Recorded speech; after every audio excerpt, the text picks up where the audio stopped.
de uma obra desse porte. Então, eu vou falar sobre o projeto de expansão do Tiplan. É uma pera ferroviária. É um sumário que você tem em breve, né? Vou fazer uma apresentação do projeto, o que é existente hoje, vou falar sobre o projeto executivo, passar rapidamente pelo projeto geométrico, geotécnico e, por último, o projeto pavimento e mostrar algumas fotos aí da construção da superestrutura. Então, a gente tem um desafio muito grande aí, que o professor falou sobre o escoamento de grãos no país, e já é um projeto antigo, uma ideia antiga aqui de fazer a expansão do terminal de Tiplan. A gente sabe que o Porto de Santos já está no seu nível máximo aí de gargalo, a quantidade enorme de caminhões em circulação, e a gente tem que dar uma saída de logística e poder ampliar os terminais em Santos. Tem vários projetos em andamento, e aí o Tiplan ele foi licenciado já desde 2010, já tem esse projeto sendo licenciado, e assim saiu a licença. Então, o Tiplan está localizado aqui no final do canal de Pessaguera. O canal aqui tem uma extensão total de quase 11 quilômetros, né? E hoje tem um pequeno terminal aqui do Tiplan, que é um berço para atracação de navio, junto com os terminais 12 Minas. E tem vários acessos aqui que ligam no Tiplan. Então tem a ferrovia aqui pela NRS, são todas ferrovias de Bitola-Mista, que passam os trens, as composições da Rumo e da VLI também. E o acesso aquaviário é o canal de Santos. Então, por que ampliar o Tiplan? As cargas atualmente movimentadas no Tiplan são matérias-primas essenciais da produção de fertilizantes, tais como enxofre, amônia e cloreto de potássio, e a demanda tem crescido de forma bastante significativa para atender o desenvolvimento da agricultura do país. Então, uma característica atualmente são 2,5 milhões de toneladas por ano.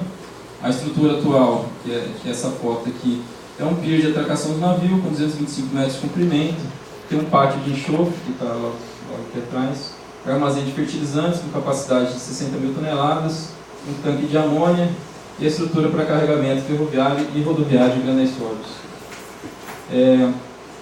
Então, uma ilustração da ferrovia existente, aqui tem o ramal de Pessaguera, então tem a entrada do início do projeto, e aqui o pier. Então, a ferrovia existente já é uma ferrovia bem antiga, era de bitola mista, o trilho TR-57, muitas tábuas de junção, dormente de madeira de 2,80, fixação com rígida, com telefone, MVs mistos 1:8, e a extensão atual do ramal é de 2,3 km. E aí, o que é o projeto do Tiplan? Então, a nossa estrutura existente hoje é essa daqui, né? E aí a construção da pera ferroviária vai compor aqui a pera, os armazéns e a construção dos futuros berços aqui de atracação. São 3 novos berços de atracação de navio. Então, o primeiro desafio do projeto, né, perante o licenciamento, foi encontrar a área aqui para fazer a pera, né? Então, tinha as áreas de preservação permanente e delimitou-se uma zona aqui portuária e reta portuária, que é a área que poderia implantar a pera, né, junto com os armazéns. E essa área, o desafio dela é um mangue. Então, eu vou passar mais à frente, que o principal desafio do projeto foi esse mangue. Então, o diagrama unifilar do projeto conceitual foi desenvolver aqui 5 linhas, sendo que 2 linhas seriam as linhas de circulação dos trens de grãos e açúcar. O carregamento de enxofre e o carregamento de fertilizante. Então, basicamente tem o ramal de Pessaguera, os trens entrarão no ramal e farão a pera aqui no sentido horário, fazendo o descarregamento de grãos e açúcar na moega. Pequena animação. Então, o primeiro desafio foi definir a área de implantação da pera, e o projeto geométrico foi fazer a investigação dessa área. Então, foram programados os ensaios STT, sondagem mista, vanitestes, CTPU, triaxiais e ensaios de adensamento. Professores da área de geotecnia, como o professor Faisal, participaram da consultoria do projeto, fazendo uma classificação genética. Então, a Baixada Santista ela foi bem estudada, E o professor que dividiu em 3 principais grupos de argilas, né, argilas de mangue, argilas sedimentos fluvio-lagunares de baías e as argilas transicionais. As sondagens SPT, a gente não tinha resistência nenhuma, praticamente até 25 metros de profundidade, SPT 0. Então o professor tem uns estudos, né, para poder fazer a divisão desses tipos de argila e fazer essa classificação da argila, é uma curva de tensão de sobredensamento pelos índices de vazios em campo.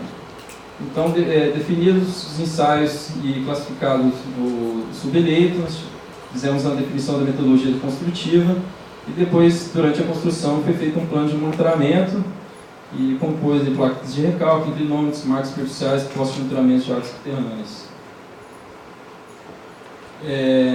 O resultado para definir os parâmetros de resistência do subeleito e com isso dos recálculos futuros, foram excluídos alguns resultados espuros, definiu-se a partir de 22 valores,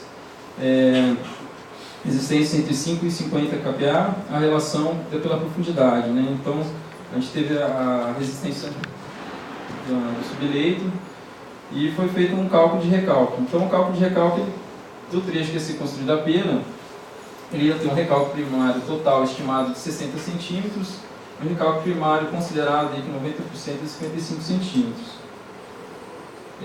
A sequência construtiva para poder obter esse recálculo primário, foi planejado o lançamento do aterro de conquista, né, a cravação de geodrenos, a implantação de uma geogrelha, a implantação de uma camada drenante e realizar o aterro de sobrecarga.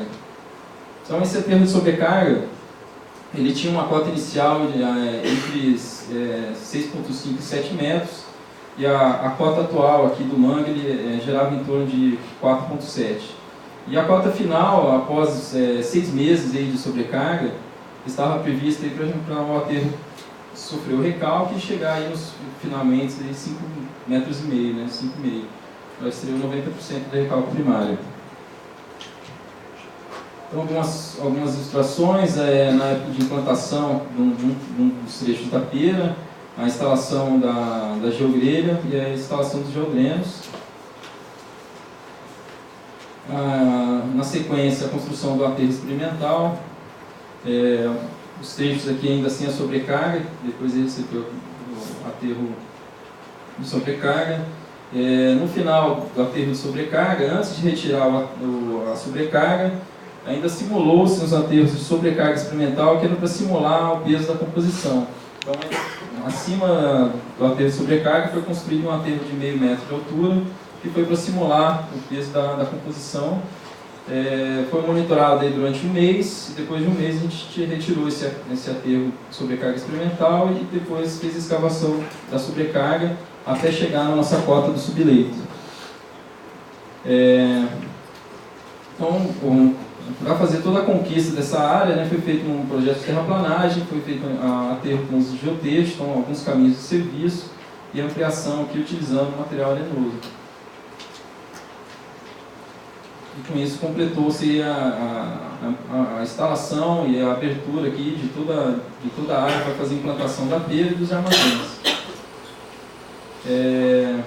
No momento crítico de tirar o aterro de sobrecarga, nos trechos próximos à pera foram feitos alguns depósitos de solo, depósitos de solo contaminados que vieram do canal de Pessaguera. Então foi necessário fazer algumas análises de estabilidade após a retirada, outros ensaios de análise, e isso foi definido também alguns parâmetros de monitoramento do solo. Então, como todos já conhecem, a argila ela não durante todo o trecho da pera, são praticamente 3 km, os recálculos não foram uniformes, né, já era de se esperar. Então, em função dos recálculos e na cota final do subleito, foram feitas algumas adequações do projeto do pavimento, em função da cota final que ficou geogrilha. Então, o projeto do pavimento, a gente tinha recebido um projeto básico, atender às especificações básicas aí de bitola mista, a composição de barras de TLS com 216 metros, dormentes de madeira, a fixação elástica, o material do lastro é uma pedra britada, a cronometria 24, um CBR mínimo granular aqui de 20, o trem tipo vagões aí HFE e HFT, carga por eixo variando entre 25 e 22,5 toneladas. Então, o dimensionamento do projeto básico ele foi feito pelo método de Talbot. Confirmou-se uma altura de laço de 30 centímetros e de sublaço de 20 centímetros. As tensões admissíveis girando em torno aqui de 2,78 kg por centímetro quadrado. Como eu mostrei para vocês, no final da sobrecarga a gente fez a escavação e chegou na cota do subleito. E foram definidos alguns ensaios para ver como ficou a condição desse subleito, né? Que foi o aterro de sobrecarga. Então, parte do aterro foi feito com uma areia fina, né, um pouco siltosa, algumas areia de cava, né, que tinha na região, e ela definiu a cota que ficou o nosso aterro de sobrecarga. Foram retirados alguns ensaios aí para fazer um cone de penetração, DCP, foram feitos ensaios a cada 10 metros e retiramos amostras para fazer ensaio de CBR. Aí com isso definiu-se 2 seções tipo. A primeira seção ela tinha uma jogreira que ficou existente, que ficou abaixo da cota de 5,5, e o que corresponde a existente uma camada de aterro de conquista entre a base, o sublastro e a própria jogreira. Então esse aqui foi o aterro planejado. Que ele chegou na cota e que a hora que foi cortar, a jogreira estava abaixo. O segundo ponto é que alguns trechos da jogreira ela não sofreu o recalque esperado e a gente teve que recortar a geogrelha e refazer essa seção. Então nessa seção não se teve espessura suficiente de aterro arenoso abaixo da geogrelha, o mesmo do corte atingindo a camada do solo mole. Então logo para fazer essa seção foi feita uma camada de reforço e uma camada drenante embaixo da geogrelha. Sobre a construção da superestrutura, vencida essa etapa da geotecnia, da infraestrutura, foi planejado para a obra ter uma soldagem elétrica. Os trilhos chegaram pelo Porto de Santos e foram carregados na obra, foram 20 mil toneladas. Os dormentes foram produzidos, né, em Ponta Grossa, trazidos para a obra com as carretas, né? Então foi montado um estaleiro de solda e foi possível soldar as barras na obra, né, formando aí os TLS que estavam planejados. Após a composição dos TLS, foi feita uma camada de prelagem de 15 centímetros, a gente utilizou essa caixa de vidro que a gente chamou ela de spread.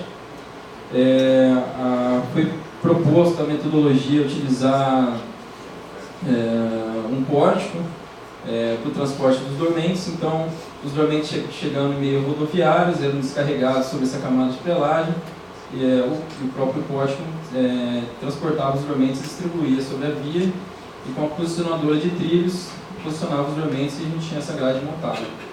Então essa é a situação aqui atual da obra em junho. Já a construção de alguns MVs, no total são 17 MVs de bitola mista, agora para 10. Então, obrigado aí pela